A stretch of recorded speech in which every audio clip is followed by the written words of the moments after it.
Welcome back to the channel, RacerX here, and today I want to put together a short video for you about Dodge's incoming 2025 Charger. And it's been about a week or so. They gave us all sorts of details in video format about what to expect with their new Charger, both the EV and the gasoline powered car. And I'm actually more intrigued with the gasoline powered car, if I'm being completely honest with you. That was the scream of the most power dense internal combustion engine Dodge has ever installed in a muscle car.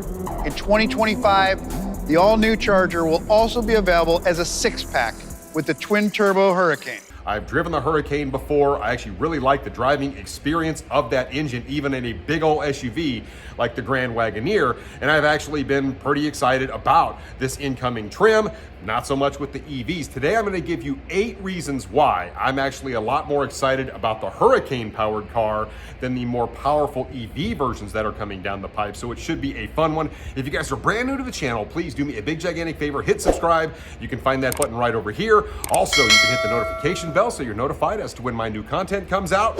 And with that said, off we go. T-minus 15 seconds.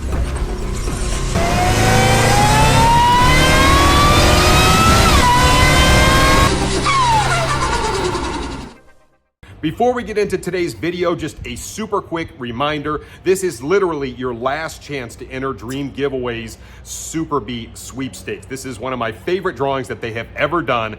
2 different cars, a 1971 Charger SuperBee and a 2023 Charger Hellcat that they converted into a Hellbee. And you get both of these cars if you win, and $32,000 for taxes. And right now for the next day, this is your very last chance to enter.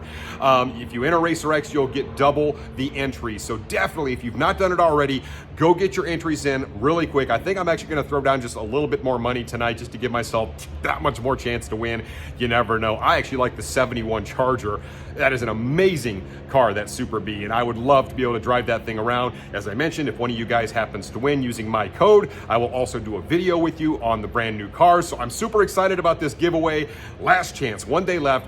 Go enter. Don't forget, enter RacerX as your promo code. Somebody needs to go win those cars.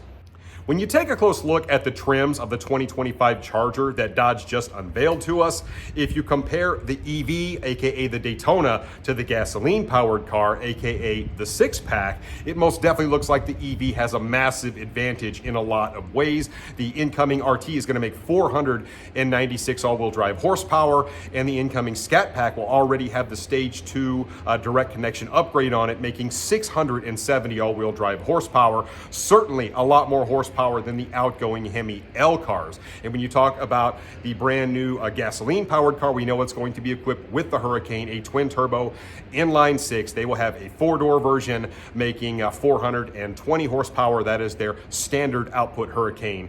And then they will have the 2-door version with the high output Hurricane, and they bump that up from 510 in the Grand Wagoneer up to 550 in this brand new Charger. And so you're still looking at 120 horsepower difference between the EV Scatpack and the high output Hurricane. But that's where I get into my list and tell you why paper might lie to you a little bit and why the Hurricane may actually be the more desirable car. So let's jump into it. The very first thing that I want to address is the weight of these 2 cars. They are going to be vastly different when it comes to weight. Dodge actually just announced that their new Daytona Charger is going to weigh right around 5,800 pounds. That is really heavy, and I know other people have actually touched on this. This actually makes a Tesla Plaid look light, and that has 3 electric motors. I can't imagine what the Banshee is going to weigh. If this is their 400-volt system that weighs 5,800 pounds, what is their 800-volt system actually going to weigh? And that has to hamper performance, at least to a degree. Plus, we know the new Charger is not going to be all that aerodynamic. Dodge already stated they didn't care too much about aerodynamics. It was more about looks. And it's kind of the opposite when you talk about the Hurricane-powered car that's incoming. Keep in mind, the outgoing Hemi-powered L cars, very heavy engines. The new Hurricane actually has an all-aluminum, very lightweight block, and it has less cylinders. It actually weighs considerably less than the Hemis do. And you're talking about a much lighter chassis. Even though it has a little bit longer wheelbase on it, the incoming car is actually slightly longer than the outgoing Hemi-powered L car. It's just a more modern, much lighter platform. So I fully expect this new car to come in somewhere around that 4,000 pound range. That would be my guess. It will be lighter than the outgoing car, whereas the new EV will be considerably heavier. So we're talking about what, an 1,800 to 2,000 pound weight difference between these two cars. So even though you're down 120 horsepower when you compare, say, the Scatpack to the high output Hurricane, performance-wise, I would not at all be surprised if that Hurricane holds its own against that EV. And there are other drawbacks as well. So let's jump into the next item. Now, the second item on my list is for you folks out there that really like to modify or tinker with your cars. And the incoming Hurricane is a very moddable, very tunable platform. I've talked to Dodge in direct connection about it many times. They've actually assured me that this thing will hold 1,000 horsepower relatively easily. This engine is a monster. Yes, I know it's not a V8, but when you talk about performance and what this thing could actually do after it's breathed on a little bit, so to speak, it's going to be pretty darn cool. Like I said, downpipes in a tune, this car will absolutely be a missile. And when you talk about the EV, not so much, right? There's only a couple of things you can do with an EV. We know Dodge will offer a direct connection stage 1 and stage 2 upgrade. Now, the Scatpack already comes with both of those upgrades basically on it already. Yes, you're probably going to pay for it. But other than that, there's not really much else you can do to modify those cars. That platform doesn't lend itself well to being modded, being tinkered with, and making it unique. The Hurricane, the sky is the limit with that car. And mark my words, as soon as that Hurricane high output comes out, there will be people tuning these, putting different turbos on them, downpipes, and they will be running deep into the 9s, if not faster. I mean, just look at the current GTR platform out there. You ever been to an event like 2K in Florida or Texas or any of the big street car events? That's what you see out there, is a lot of these turbo 6s. They just lend themselves well. It's less rotating mass. There's a lot of advantages to those engines. So if you like modding, you will love the new Hurricane, and you will not like the new Charger EV. The third item on my list has to do with the sound difference between these two cars. Yes, I realize the Hurricane is not a big burbly V8, and for some people, they only want a V8, and I get that. But you can make a Hurricane actually sound really good. You can do some exhaust mods to it. You could put a MagnaFlow on it and make it sound different, give it a different tone. I have heard some 6-cylinder cars that sound absolutely phenomenal. No, they don't sound exactly like a V8. I get it, but they still sound really good, and it's not fake sound.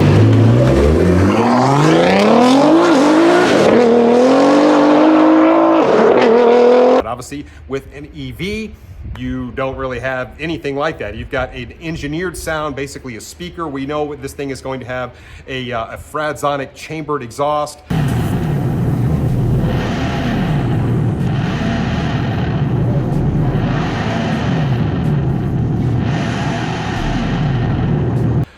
Like I said, I don't know what the patent is on that thing. We don't know that much about it, but we know basically it's an engineered or fake sound. And they made it basically from what sounded like somebody stepping on a cat's tail to what sounds more like a V8. But some people still really have an issue with it just because the sound is fake. And so a lot of people just, that doesn't resonate with them. So if you don't want a car with fake sound, the Hurricane is the better option.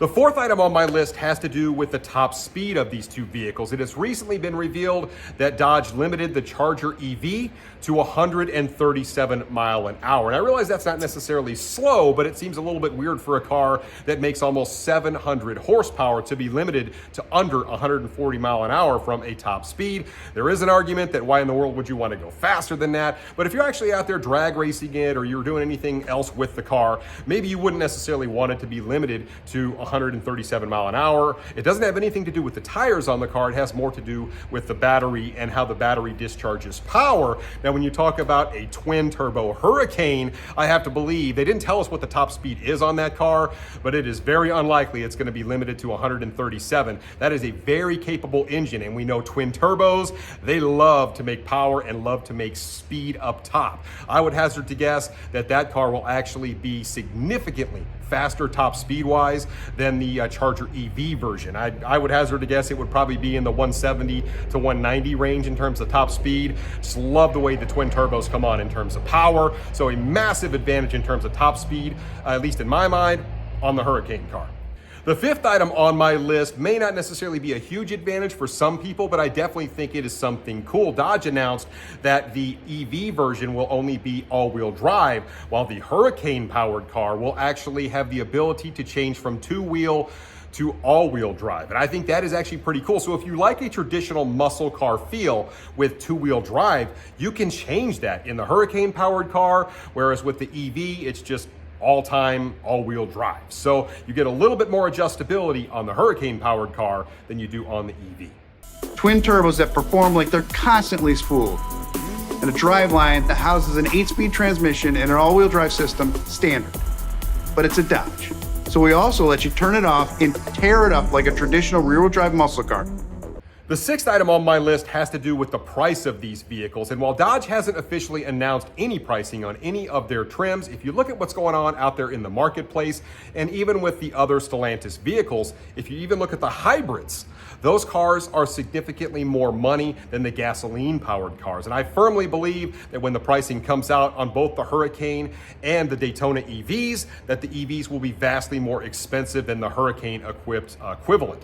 So if you're looking to buy these cars on a budget, chances are you're going to get a much better deal on a Hurricane-powered car than you will get on one of the EVs. Now, you will have some things like EV credits that you may be able to take advantage of to bring that price back, somewhat to equilibrium, but fully expect the EVs to be the much more expensive option over the Hurricane-powered cars. Now, the seventh item on my list kind of goes right along with the whole modding thing I talked about a little bit earlier. But if you're somebody who likes to turn their own wrenches, you're definitely going to want the Hurricane-powered car. Yes, I realize there's some disadvantages to a gasoline-powered car, right? I mean, you've got spark plugs, you've got oil changes, you've got gasoline, all sorts of different fluids to take into account. You've got a more traditional drivetrain on the thing. But if you're handy with wrenches, you can do a lot of your own work in your garage. And especially if you're somebody that enjoys doing stuff like that, the Hurricane is definitely the one you're going to want. When it comes to the EV, good luck doing any work on that whatsoever. If anything goes wrong with that car, you basically just have to take it into the dealership and let them assess it and let them fix it. And if it's not under warranty, you're really hooped. And at some point down the line, if that Hurricane engine blows up or whatever it is, it will be much cheaper to replace than if your battery goes out on your EV and you're out of warranty. If you've got to come out $30,000, $40,000, you may end up just having to total the car because it's not worth the price of the battery, even once you put a brand new battery in it, if that makes sense. So that is one of the main drawbacks of EVs in general. But yeah, if you like turning your own wrenches, doing your own modifications, doing your own maintenance, all that kind of stuff, you're going to want the Hurricane-powered car and not the EV.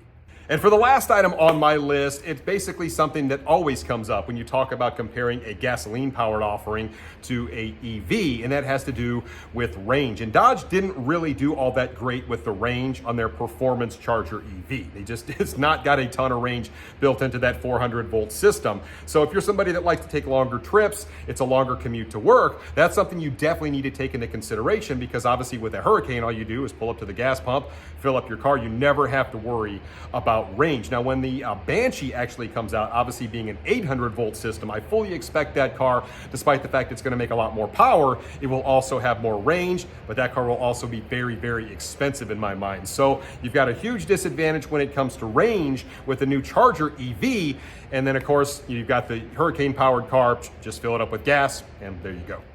So there you go, guys. 8 different reasons why you would want to consider buying a Hurricane-equipped 2025 Charger over the 2025 Charger EV, the Daytona version. I feel like all of these reasons are very valid. Definitely something to consider. If you like the look of this new car and you're considering maybe looking into buying one, you need to take all of those things that I just talked about into consideration. Let me know what you guys think. Did I miss anything? I would love to hear it in the comments down below, and I'll catch you on the next one. So until then, RacerX.